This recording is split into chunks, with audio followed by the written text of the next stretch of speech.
What's up, everybody? I recently had a comment from one of my subscribers, and he was talking about how he was struggling to take lead breaks with other musicians when he was jamming. And so I thought I would just make this brief lesson video about a couple of things that I like to think about when I'm taking a lead break or when I'm transitioning from rhythm to lead. So really what you're trying to achieve when you're transitioning from rhythm to lead is the motion that you're making, the kind of the rhythm motion that you're making with your right hand, the strumming motion.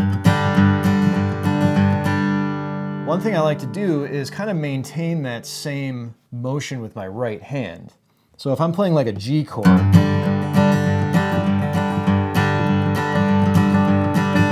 you can see how kind of the general motion that my right hand is making.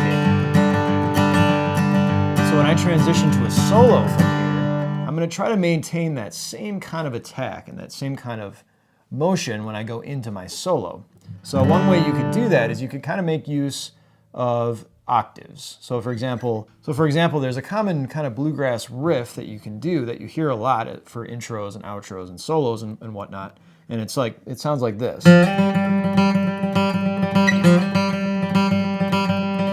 So that's a really good way to kind of maintain that strumming motion with your right hand when you're transitioning into a solo break.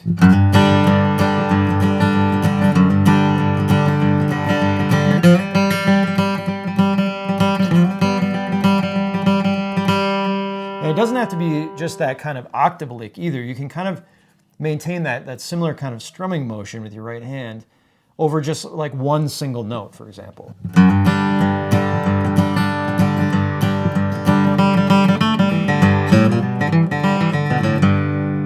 can kind of start your solo that way. Another thing you can do is you can actually play kind of a diatonic chord, or you can play like a little bit of a rhythm-oriented solo just to kind of get yourself out of the rhythm and into the solo. So if you're playing like a G chord, you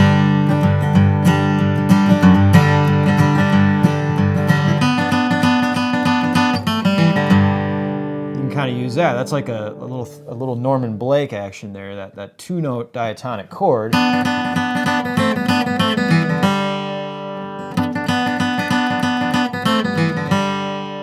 think the key is really just not letting your right arm freeze up. You know, don't freeze up just because you have to take a solo. You want to have that continuity, that feeling that, you know, the nice smooth transition from your chords to your rhythm parts.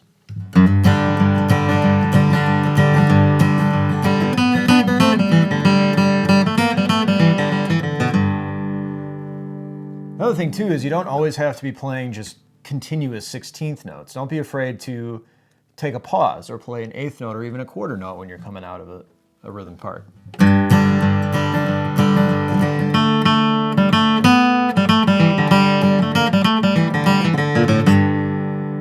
So there I just basically came out of the G chord and just went. So just landed right on there. And you know, this is where phrasing comes in. So you really want to, you don't want to just be riffing or playing licks. You want to kind of actually make a statement with your solo. So you want to say something like in the same way that when you're talking, your inflection changes. When you're making a point, it might go up, and then when you're done talking, your inflection might go down. And that's similar to soloing as well. That's kind of how I think of phrasing.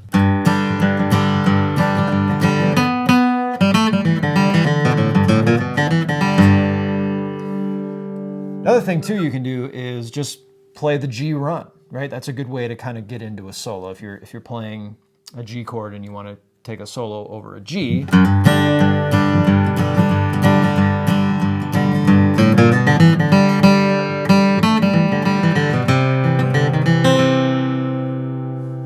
Another thing I like to do is use chords. In fact, you should play chord tones in your solos. It makes it kind of sound more rich. And in bluegrass music, you know, it's okay to emphasize the root note a lot, which makes our job easy as soloists because we can always just kind of, as the chords are passing by, as we're soloing over the chord changes, we can always land on a root to kind of orient or anchor ourselves while we're taking a solo. So if we take, you know, 9-pound hammer, for example, in the key of G,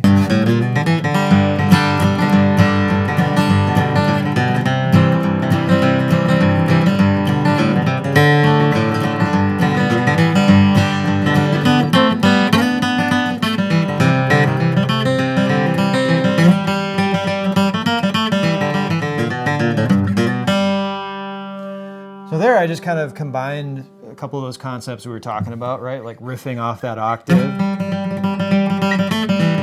And there, just landing right on that C root note when you're taking your solo over your C chord. And also using these little diatonic chords.